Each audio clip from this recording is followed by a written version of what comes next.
having a good mindset or working on your mindset isn't just everything's amazing and everything goes perfectly all the time. It's actually the inner strength and resilience to get through whatever life throws at you. And it's having that ability to see things from a different perspective, to find the learnings when things don't quite go to plan, and to actually start to shift your mindset in terms of what you actually want to create rather than just letting life happen to you. Well, hello there, prosperity seeker, and welcome to another episode of The Prosperity Approach with Allyson Chavez. I am so excited to introduce a special guest on today's episode, and we're going to dive into all things juicy mindset.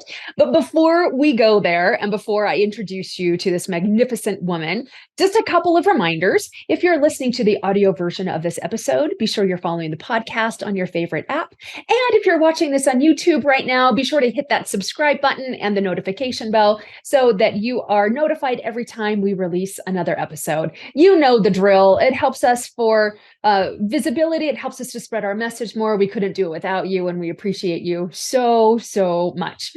All right. And you're going to appreciate me, I'm pretty sure, by the end of this episode, not even by the end of this episode, because of this amazing woman that I have connected with and that I wanted to introduce you to, because you definitely want this woman in your life. So let me tell you all about Tara.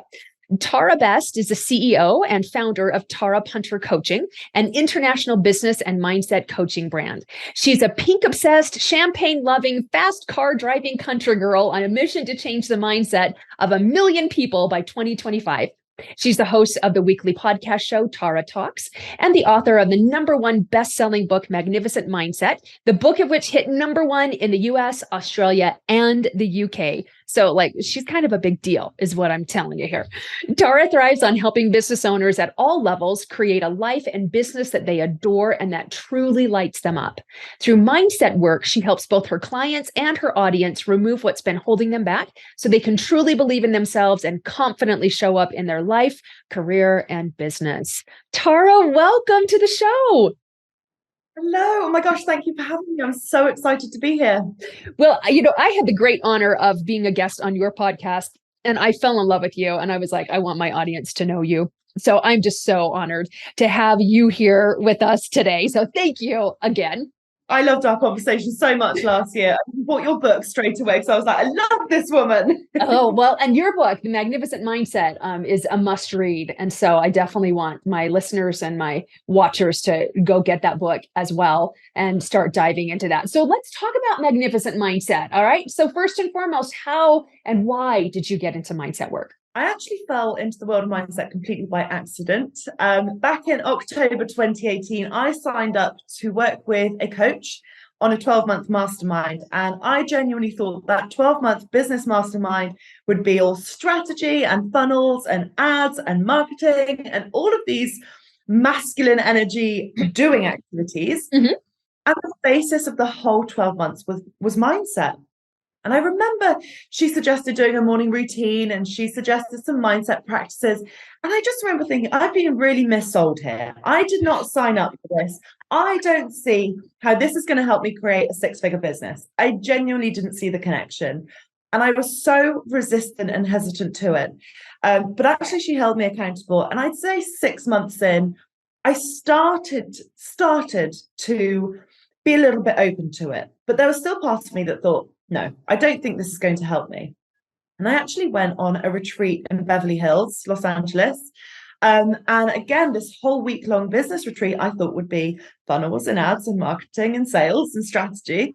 And the whole week was mindset. There wasn't anything strategic mentioned. And it was at that point that we had amazing guest speakers, amazing millionaires, amazing celebrities doing these guest sessions that it really landed. I thought, there really must be something in this mindset thing. And that was March 2019. And that was when I really started to think, maybe I should look into this a little bit more. Wow. First of all, I have to say thank you for your honesty, that it took you 6 months to even open up the possibility that like maybe our mind has something to do with our level of success and the experiences that we have in life. So I love that it wasn't just like, oh, well, I felt like I had a bait and switch, but then 2 weeks later, like everything changed. So some of us are a little bit more resistant to those things than others. And I can understand, like, if you're signing up for a business mastermind for a year, I would think that's exactly what I'd be getting as well, like the full on masculine, with all of the different activities to do sprinkled in with mindset, because that's what most business coaches do. But I really love the business coach that you had, because she did just the opposite, like probably 90% mindset or 95% mindset and maybe 5% strategies and tactics and all of those things. And that really is that, like, that's where the juice is. That's where the goods are. So how did mindset work change your life then? So around that sort of time, when I started to think, there really must be something within this, I started actually implementing a morning routine. But again, I feel at the time I was just doing it to tick the box and to say to my coach, I've done my morning routine, please be proud of me. And I kept doing this morning routine. And again, nothing was really landing.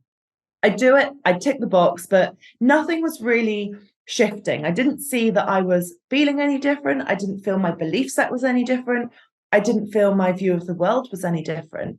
And it was around that sort of summer of 2019 that I thought, I really need to understand why. I need to understand why I'm being encouraged to be grateful. Why am I being encouraged to meditate? Why am I being encouraged to say some affirmations around what I want to create?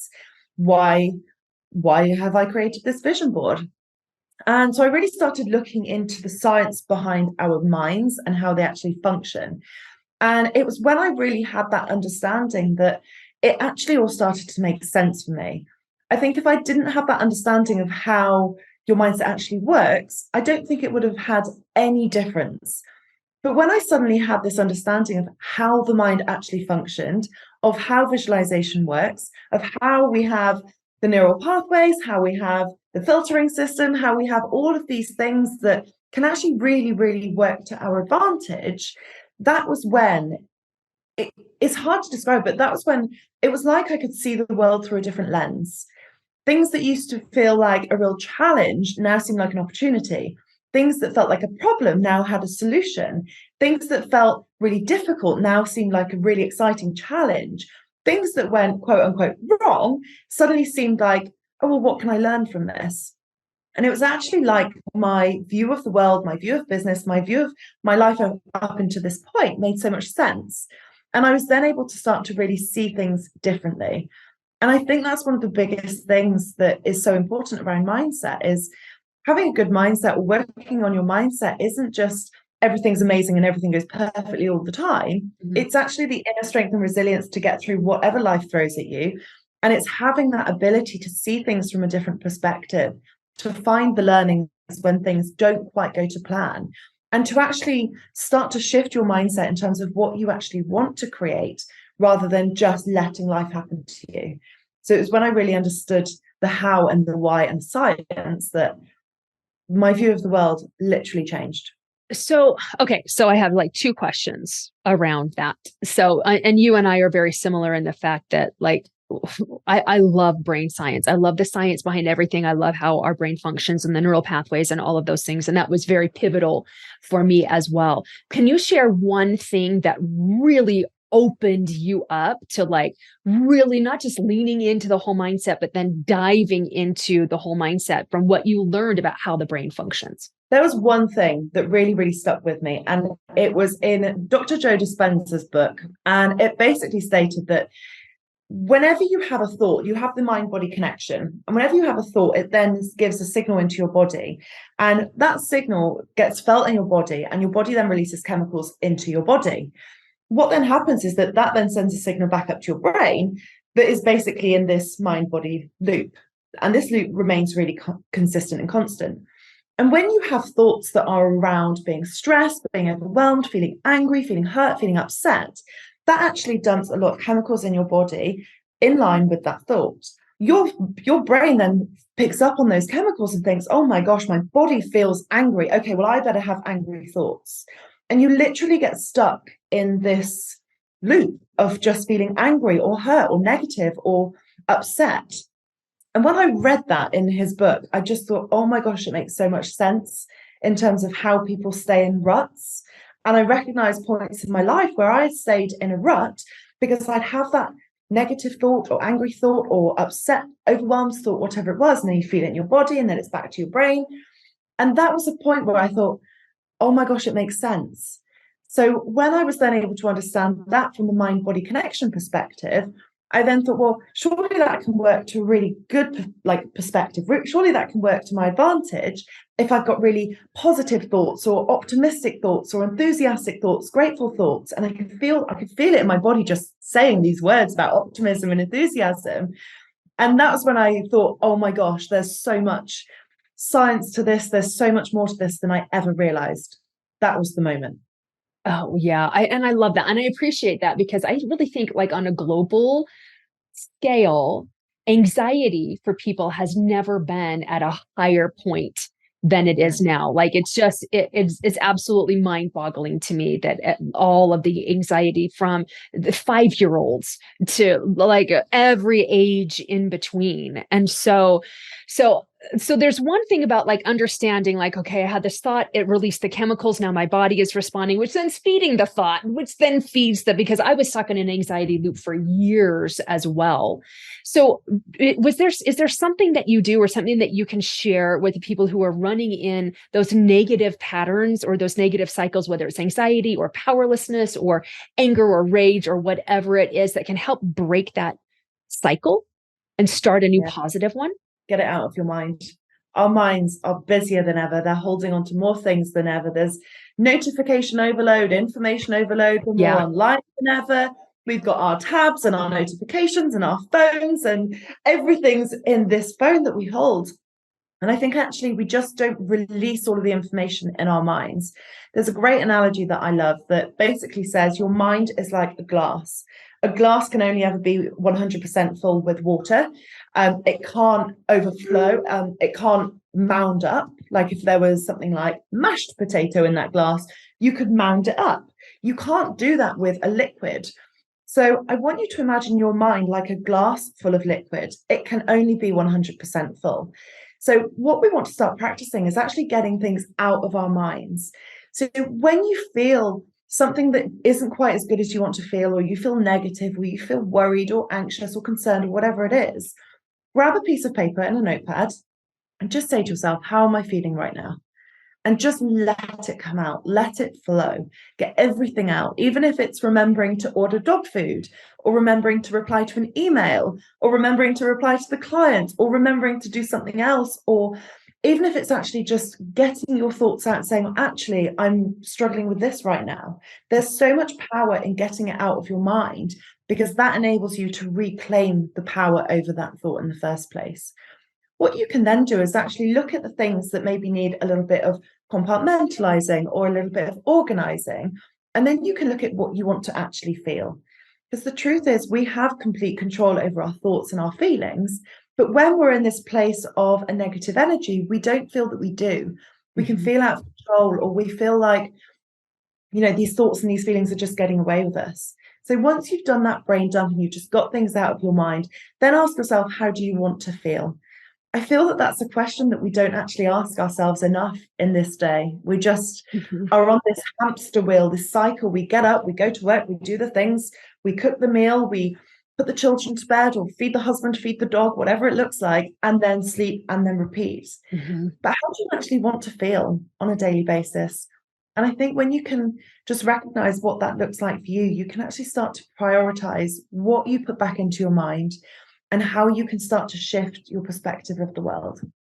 Oh, I appreciate that so much. The thing that really lit up for me when you were talking about that, when you said grab a piece of paper and just write it down, do you know what that requires? It requires us to slow down.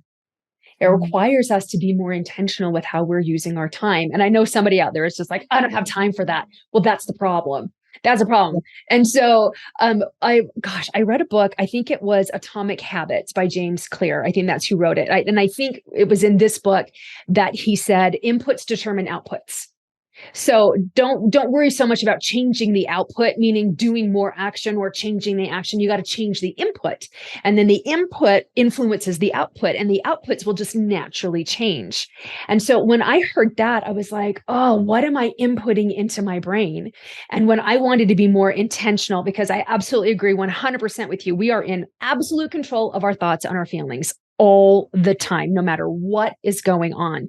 But we're so reactive to it that our thoughts tend to think us, and then our feelings, completely consume our body. And then we just are, we're just reacting by default. But I really wanted to be in control of my thoughts and my emotions. And so I'm thinking, all right, what's my input? And that actually is interesting enough to me to like slow down and actually think my thoughts and be aware of my thoughts, and then change that input to then change that loop. And it doesn't take, like Tara, like it doesn't take like 12 hours for you to write down your thoughts. I mean, you can do it in a 3-minute segment if you want, or even a 60-second segment if you want, to just start emptying that glass a little bit. I love that idea. Sure. I think also what we need to recognize is that every single day when we wake up, there's a moment where we aren't actually fully conscious yet. And at that moment, your mind is like a completely blank slate. What happens when you regain consciousness after the dog's jumped on you, the kids have jumped on you, the alarm clock's gone off, the sun starts to go through the window, is your mind is suddenly going back into, oh my gosh, well, I need to keep my human alive. What were all of the things that happened yesterday? What upset me? What have I got on my mind? What have I got to stress about? And that's the thing with your mind. Its primary function is to keep you safe and to keep you alive. One of the best ways it does that is through giving you what if stories, through giving you negative ideas, through giving you those, oh my gosh, I've got all these things to do. I can't possibly work on my mindset. I can't possibly dream because I've got all of these things to do. And suddenly you're then back into what's happened in your past. Now, your mind is 95% your subconscious mind. And that subconscious mind is literally living in the past. It is based on everything that you've done up until this moment right now. Whereas the disconnect happens in that we're actually going to the future. We are thinking about what we want to create. We're thinking about our business goals and our vision and what we want to do over the next couple of weeks or where we want to holiday. And yet the subconscious mind is like, no, human, we're stuck in the past. So every single morning you have got an opportunity to clear your mind. So that's a really great time to actually say, right, how am I feeling right now? What is still on my mind from yesterday? What's a bit of unfinished business that I'm holding onto, or a bit of resent I'm holding onto? Use that time in your morning to really get that off your chest and to really clear that. Again, thinking about the mind being 100% full like the glass, and just start to clear. So do you do like a journaling practice then? First thing in the morning to clear your mind and to empty that glass? Yeah, so every single morning I start my morning by, firstly, before I even get out of bed or regain consciousness, I ask myself what magic can happen today. And that's just a thought that happens now every day. And it's such an optimistic way to start the day. But then I get up and I get a glass of water and I'll literally grab my journal and say, okay, how am I feeling right now?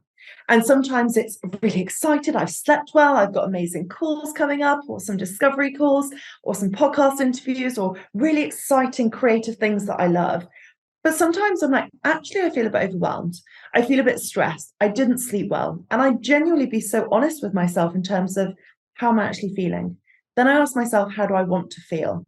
Then I use something like gratitudes, my vision board, meditation, visualization, a little bit of stretching, a little bit of reading to get myself into peak state.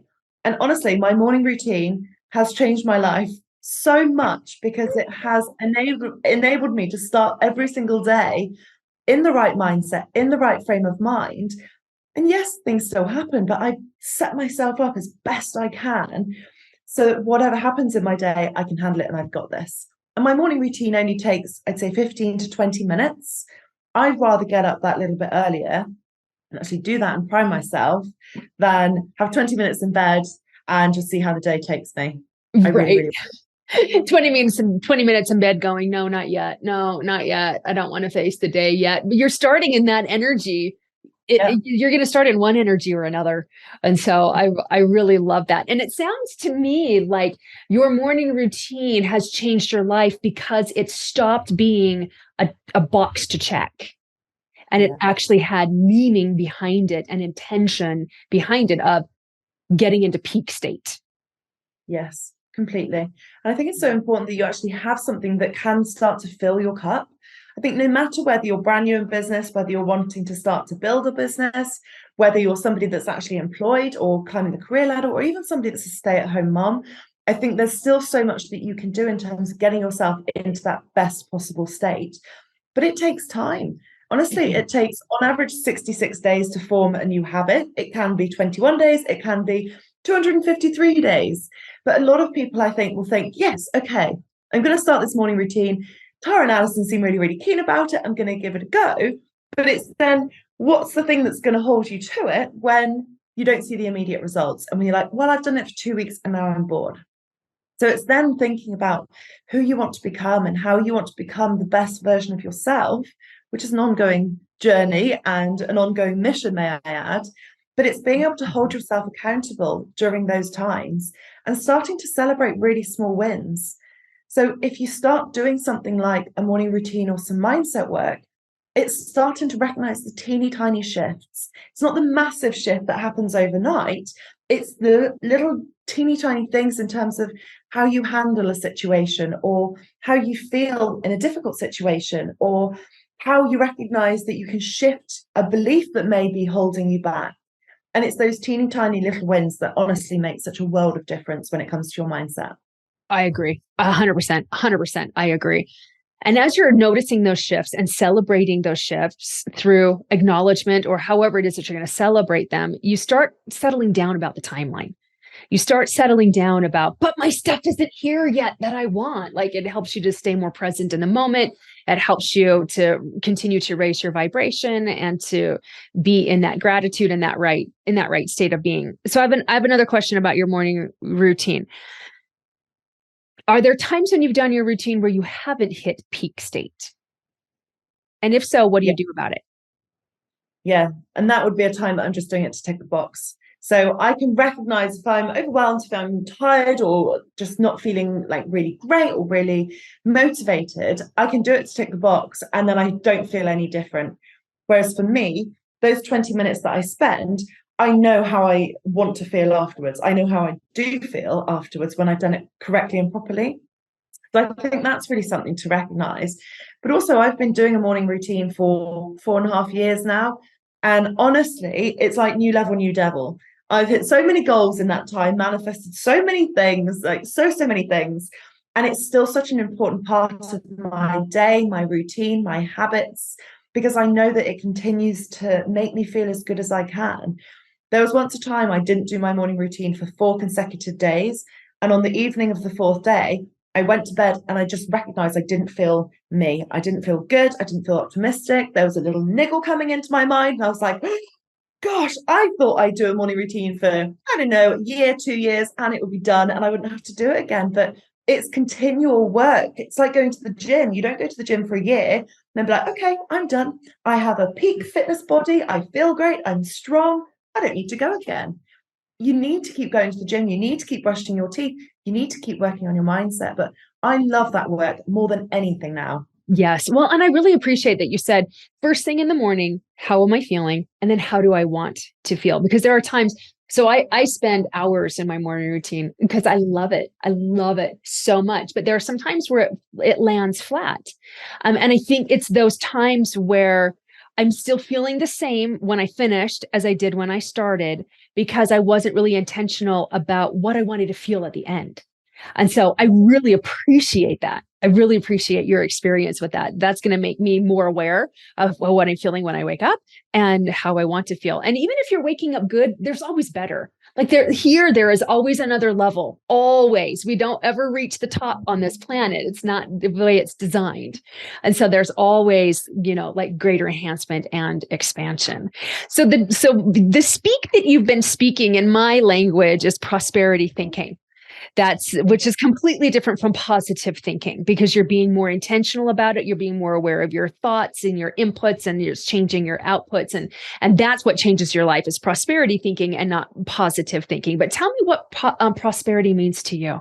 To me, it's a feeling. even when you say the word prosperous or prosperity, or I see it on your gorgeous book, to me, it's a feeling. It's just a feeling of trusting and knowing and opportunities and freedom. That's what it is to me. It's not necessarily just the money in the bank, or just the time, or just the amount of clients, or just the success or greatness or wealth that you're creating. All of the things. But to me, all of those things are a feeling. And I'm very much a feeling person anyway. You know, when I look at my vision board, I can feel the feelings. I can close my eyes and visualize and feel a feeling in a heartbeat. So for me, it is that feeling of everything's working out. I've created all these amazing things, like more good things are coming. I get to bring this into my life and put it out to the world and invite amazing people like you on my podcast to share their message around it. So it's definitely a feeling for me. What would you say to that in terms of it being a feeling? Absolutely. It is 100% a feeling. And that's where we've been taught backwards. We've been taught that once we get the thing, then we'll have the feeling. So then we end up disappointed when we get the thing and we still don't really have the feeling. At least that was my experience. Once I had money, then I'd feel wealthy and I'd feel successful. But when I got money, I still was anxious around money and I still didn't feel successful. So then I started getting into proving energy and I worked harder and I went into chase mode. And then I'm like, what am I doing wrong? And it was actually this, we were making $20,000 to $30,000 a month, but I was in this downward spiral because I was expecting the thing to bring the feeling. And that's not what happens. The feeling is what brings the thing that we want. And even if the thing doesn't show up or the thing changes form, when we have the feeling, we don't care what the thing is because we have the feeling, because we're after a feeling anyway. Yeah. So why not have it along the way? Yeah. I had this conversation with a client recently, actually, and she basically very openly shared that to her, money equals success. So when she has a high month in sales, when she's got cash in the bank, when she's got savings, to her, that makes her feel successful. And I said, that's fantastic. I get that. I see it in that way as well. But there also has to be another way that you can feel prosperous, you can feel success when you can feel abundant. Because if your sales happen to drop one month, you then don't feel successful or feel abundant, and you'll start beating yourself up and feeling like you're not good enough or feeling like a failure. So as soon as we reframed that and said, okay, success and prosperity to her is, yes, it's sales, yes, it's money, yes, it's cash, but it's also her growing community, amazing feedback, prioritizing her self-care, doing her morning routine, sleeping in her gorgeous home, buying candles for her gorgeous home, reading books. All of those things make her feel successful. And for her, honestly, her success skyrocketed after that one conversation, because she was starting to feel prosperous in so many areas that the money, the prosperity couldn't help but come to her because she was already a match for it. And I loved that as an example of the feeling of being prosperous is everything. Yes, I agree. Same with wealth too. Wealth isn't just money. And so I would look at ways that I was already wealthy that had nothing to do with money. Relationships, conversations, like this is a really rich, wealthy conversation for me. And so I'm like, oh my gosh, I'm already wealthy. Look at how wealthy I am. I get to have this conversation with Tara, or like drinking water makes me feel wealthy because I just love that. It's those experiences that I'm after that just feel rich and feel wealthy. And then, yeah, you can connect the size of your bank account to wealth as well, but you'll go farther faster and have so much more fun when you'll connect prosperity and wealth to things that have nothing to do with money or how many clients you have or any of the traditional indicators of success that we've been taught. And then all those indicators come too. Yeah. And what I love about that most is that actually it doesn't rely on anything externally. It just relies on you and your internal, but you have complete control over all of the time. That's what I love the most about what I think about when it comes to like the prosperity approach is you don't need anything else to change outside of you. You don't need the economy. You don't need your algorithm to work on social media. You don't need the epic launch. You can be those things. Oh, I got goosebumps. You can be those things and you will attract the things. It's the law of attraction and it works like gold every single time. But we give that power away and say, well, the launch has to work. The sales have to come in. The clients have to sign. The clients have to re-sign. The social media has to grow. And you're giving your power away every single time when you get into that mindset. Yeah, that's true. And then it creates It creates an experience and results that we really don't want, because your brain is a goal achieving machine. So whatever you're putting in your brain that sinks into your subconscious, your brain works to make it your reality. Like, that's the primary function, is to make the programs the reality. And so, like, put a program in your subconscious that you want to live. and start working on that. Oh my gosh, this has been such an amazing conversation, Tara. I know people are going to want to know where to find you. So where are people going to find you? And I know you've got an awesome freebie for us as well. So will you tell us about that also? Yes, so you can connect with me on social media. So I hang out the most on Instagram. It's Tara Punter Coaching. My book, Magnificent Mindset, is also on Amazon and my website, tarabest.com.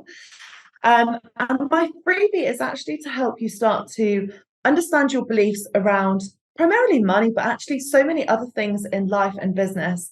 And then actually there's some really nice techniques in there, so you can have the awareness about how your mind actually functions, and then you can start to shift it. And I've really put some really nice science into these techniques and these exercises and videos. There's some really nice visualizations, and some really cool things that are really going to help you understand. Because for me, that was the biggest thing. When I understood the mind and how it worked, I was able to shift it. So that's a 3-part, completely free video bundle for your audience that I hope they're going to absolutely adore. Oh my goodness. Well, I know I'm going to get it, because anything that I can get to help me to move forward and see a different perspective and have an anchor in a deeper way, like, I am all about that. So thank you so much. And the links for that are in our show notes as well. So everybody, make sure you click on those links so that you can become part of Tara's tribe and get some of her magnificent mindset as you as well. So thank you again, Tara, so much for being here. Those of you who have been a part of this episode, either watching it or listening to it, we thank you so much as well. It's always an honor to know that that you're part of my tribe as well. And Tara has spoken so beautifully about what my logo is, and my slogan is prosperity becomes you. And she gave you real world examples on what to do so that prosperity will become you. And that is absolutely true. So remember, until next time, prosperity becomes you. Bye-bye.